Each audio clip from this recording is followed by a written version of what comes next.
Oh no. How you doing? Just fine. This is for Ron Rayfield Jr. Over there. Where? Over there.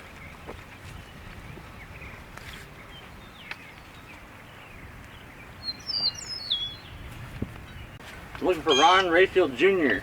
Right here. You here for one of my spoons? No, sir. How can I help you? Well, I'm your son. I don't have a son. Are you a redcoat? No. He doesn't look like a red coat. Well, the war's been over for a few years now, Dad. You should know better. You are my son. Dad. Good to see you. Father, this is my wife, Justine. Oh, what a lovely young lady. Honored It's a pleasure to to meet meet you finally. you. Wow. You do look like him. You have the same Many nose, years. same eyes. So you're still doing the secrecy, saying you have no family. I have to. Thank you.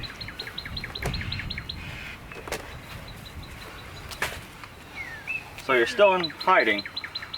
After the war, we had to. The redcoats were tracking us and killing us one by one. How much was your bounty up to? I don't know.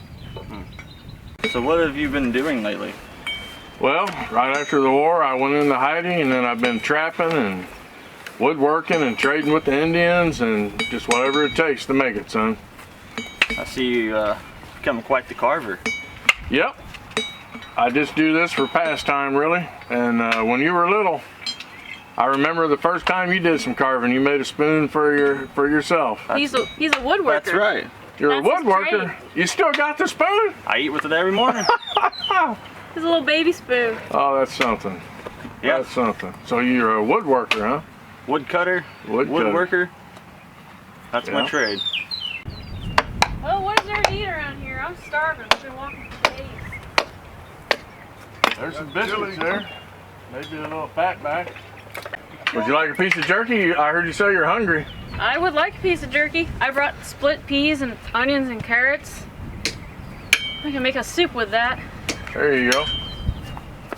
What May meat, not be the best. What meat is this? Venison. Let me get started on that soup. I haven't had a home cooked meal in years, especially by a woman. Well, what's easier for you to do, be outside? Well, I just work with carving knives, chisels, and just... That's been. Yeah, and actually that's takes some work. Where's your carving knife? Right there. Oh.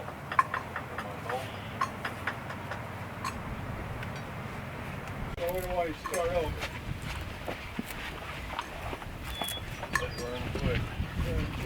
And you're careful. I was making a pair of wooden shoes.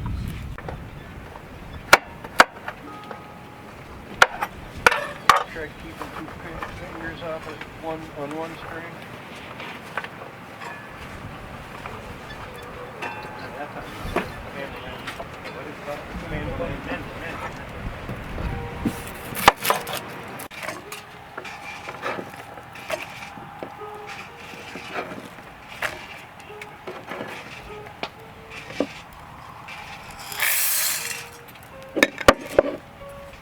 Was that you I saw with the new horse riding into town?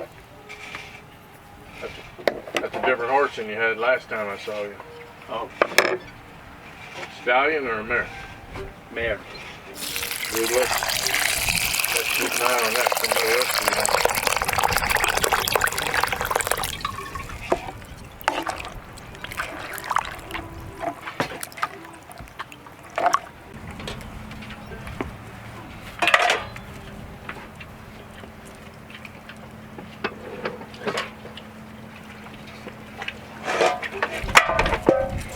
I don't want to roll them too thick because that's when they'll be doing.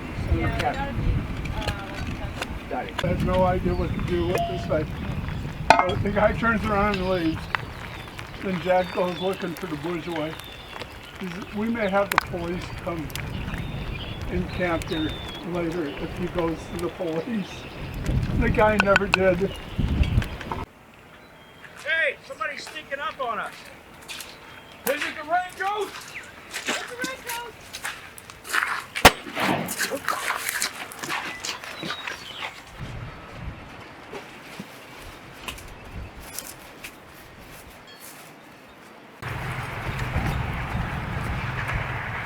Who are you and who sent you? I'm not talking to you. You better talk. We're going to use you for target practice. Yeah, sure. I'll make him talk. They look like a couple bloody redcoats. I think I recognize them too. They look like Arthur's boys. Who's Arthur's boys? And river rats. You're not river rats. We're not telling you nothing. I'm tired of this. Come on, speak now. Enough, Paul, enough. We're not gonna murder anybody out here. No. Let's use them for target practice, though. All right. Maybe they'll talk. All right. Go ahead, line them up. Let's go. You know, I'm a pretty bad aim. Let's see how bad. Hey, don't let the woman throw, please. It's like we were sent by Arthur, Ronald's landlord. Is Arthur a redcoat? No. He's Ronald's landlord. Yeah, I recognize them. Why'd he send you? He sent us to spy on you. What for? He didn't tell us. He just told us to spy on you. That's all? Yeah. If he sends you back, I'm coming after him. I'll deal with you too. Arthur doesn't take kindly to threats. This ain't no threat, son. Threats, promise. You tell Arthur, I only pay to the agreed amount. Now go on, get out of here.